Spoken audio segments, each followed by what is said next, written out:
I just woke up from being in an induced coma. I was likely not to make it, and they were there to say their goodbyes. I'm Tyler Galloway. I work for the Canadian Red Cross as an emergency care worker. On October 29th of 2021, I got in a car accident on my way home from my deployment. I was deployed in Surrey, BC, and then I was traveling back to Regina, where I live, and I collided with a semi-truck. I had to relearn to walk. I had brain damage. I was doing some labor jobs right after graduating from police prep, and then I basically just Googled how to travel and get paid, and Canadian Red Cross popped up. I sent my application in, and fortunately they gave me the job and the opportunity, and I've loved it ever since. For me, where I find my calling is more in the emergencies field, where I'm helping people at like the worst day of their life. And it also clicks with just my personality of never wanting to do the same thing over and over again, where it's like I'm put in situations that are always different in a way. I actually don't remember the day of the incident. The last thing I remember was 2 days before. It was just a regular day. I was trying to get my bucket list of things I wanted to get done in Vancouver before I had to go back home done, and I was going to go to the aquarium. I went to the aquarium with a friend, and the last thing I remember is just driving back to the hotel that we were staying at. And then all of a sudden I woke up and I was in the hospital. But from what I've been told it was the first snowfall in all of BC.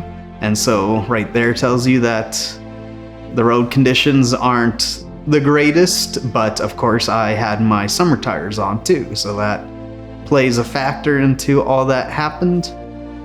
I woke up in the hospital. I was very confused, but thankfully I had my family, my mom, my dad, and my brother and sister were in the room with me, and they told me that I've been in an accident and that I just woke up from being in an induced coma.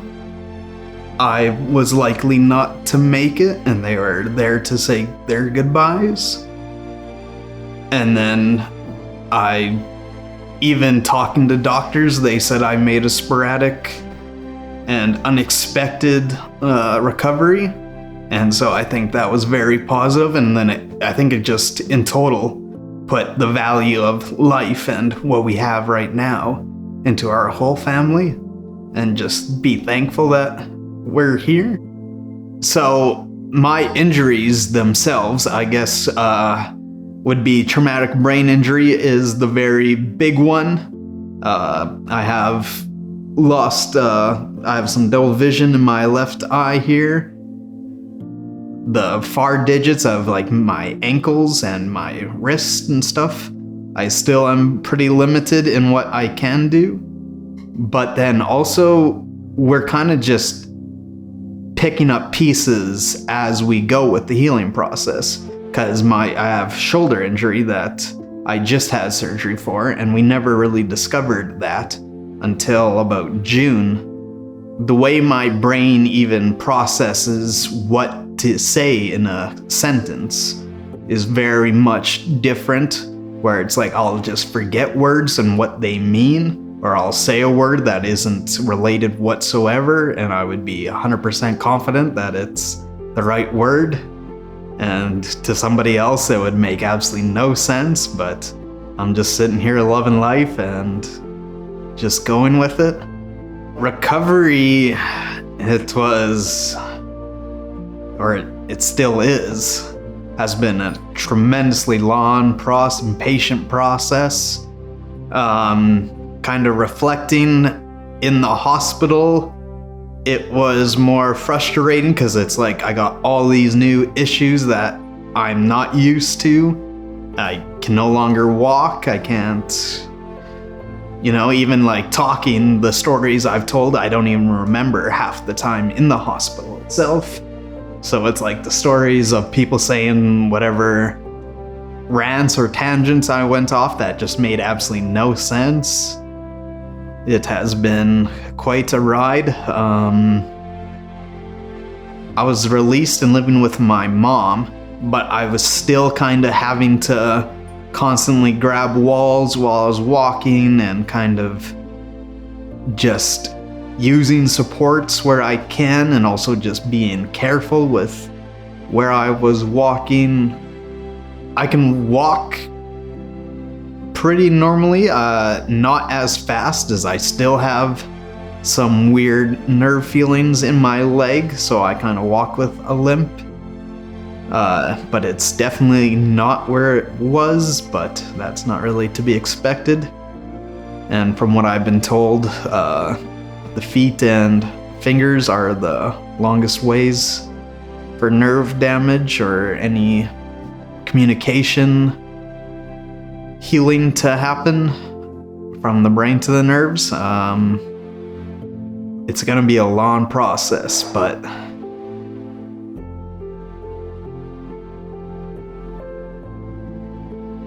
it's not going to be long as in like 6 months. Like, it's going to be a long process. Some cases, people weren't really healed until about 4 years. Some people were healed in 2 years.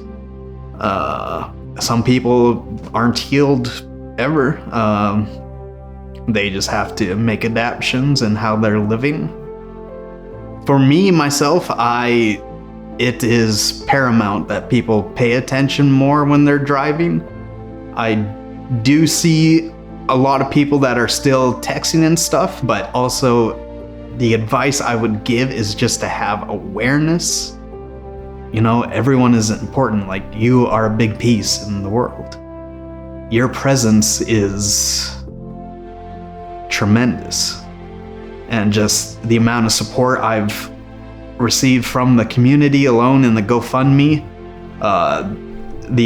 my therapists, the amount of work that they do, and my team at Wascana, I cannot even describe how grateful I am for them.